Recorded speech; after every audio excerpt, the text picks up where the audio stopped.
Jusqu'où ira Jean-Louis Billon? C'est la question qui agite son parti, le PDCI-RDA en Côte d'Ivoire. Fin octobre, l'ancien ministre du Commerce a annoncé qu'il était candidat à la présidentielle prévue l'an prochain dans le pays.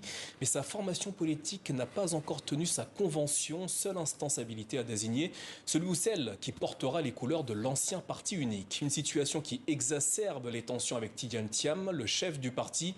Alors, quelles sont les ambitions de Jean-Louis Billon? Nous lui posons la question ce soir. Jean-Louis Billon, bonsoir et merci d'être avec nous. Bonsoir. Pourquoi avez-vous choisi d'annoncer votre candidature pour la prochaine présidentielle avant le congrès du PDCI-RDA? Parce que j'ai choisi un an jour pour l'annoncer. C'était le 25 octobre dernier et l'élection présidentielle se tiendra le 25 octobre prochain.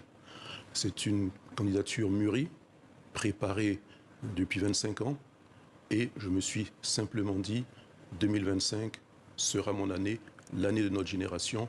Je dois me lancer et j'ai fait cette déclaration. Mais je l'avais déjà annoncé depuis 2021. Oui, mais cette fois, disons qu'il y a une dimension plus officielle, puisque vous l'avez fait depuis Dabakala, votre fief. Exactement. Alors, l'article 3, issu de la résolution du congrès de votre parti de décembre 2023, précise que le président élu est le candidat du PDCI-RDA à l'investiture pour la présidentielle.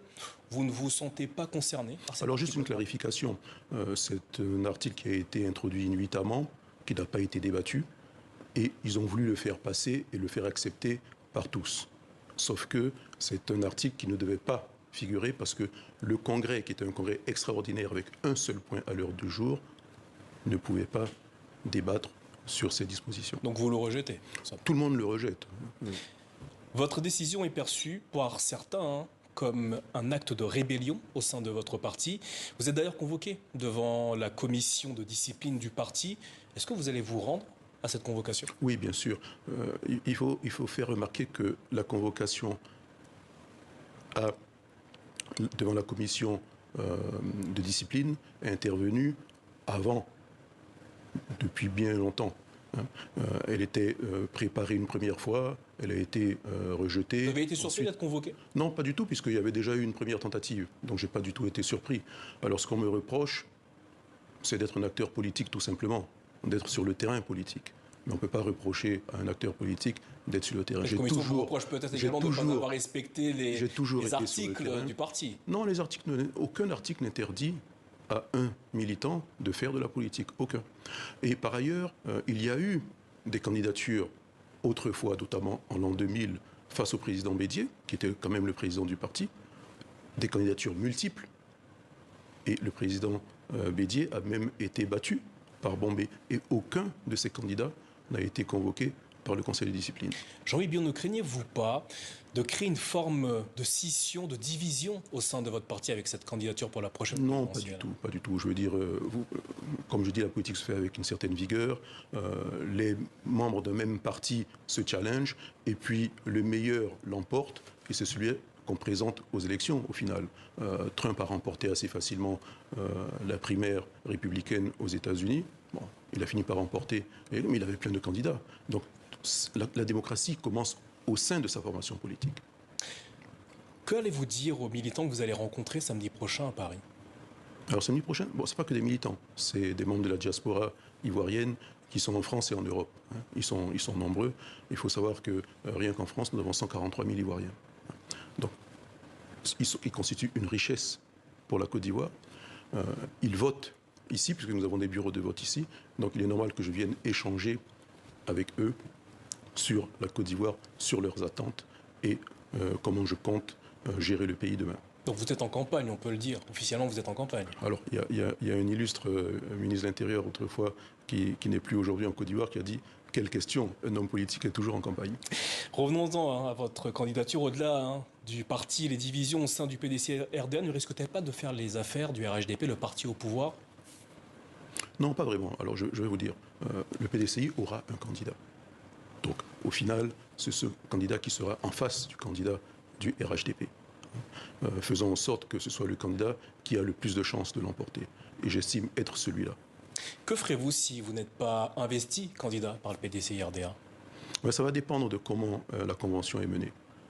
Je le dis clairement, si la convention est menée en toute transparence, je me soumettrai au verdict des urnes. Si la Convention est viciée, je reverrai ma position. Est-ce que vous envisagez de quitter le PDCI-RDA si vous n'êtes pas investi ? Je resterai toujours PDCI.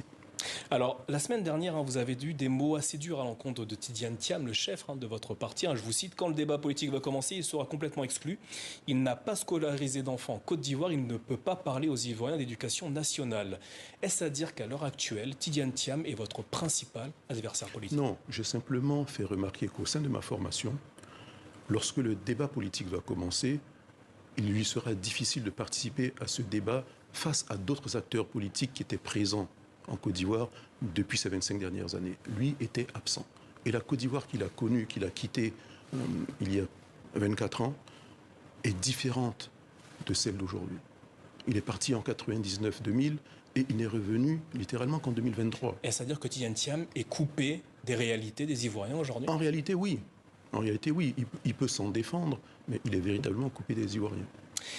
Que ferez-vous dans quelques jours, lorsque votre candidature, d'une certaine manière, sera de plus en plus officielle? Quelle est votre ambition? Quel est votre projet pour la Côte d'Ivoire? Pourquoi les Ivoiriennes et les Ivoiriens devraient vous faire confiance? C'est pas aujourd'hui que je vais décliner devant vous mon projet de société. Mais ce que je peux dire, c'est que nous allons commencer à faire une vraie réconciliation nationale, qui a été le gros sujet oublié par le régime RHDP. Une réconciliation vraie, pas seulement entre acteurs politiques, mais entre Ivoiriens et des Ivoiriens vis-à-vis de leurs institutions. Redonner la primauté à l'intérêt général. Et, je le dis clairement, je suis de ceux, en tant qu'acteur économique, qui va favoriser la préférence nationale. Je veux faire des Ivoiriens économiquement forts. Il faut qu'ils soient les premiers dans les principaux pans de leur propre économie. Et justement, avec ce concept de préférence nationale, ne craignez-vous pas de créer des dissensions, notamment avec vos adversaires politiques? Non, pas du tout. Je pense que chacun doit avoir son opinion et défendre ses opinions. Et moi, j'ai le courage de mes actes et de mes opinions. Jean-Louis Billon, merci d'avoir répondu à nos questions ce soir. Je rappelle que vous êtes officiellement candidat pour la prochaine présidentielle en Côte d'Ivoire. Merci. Merci. Candidat pour gagner.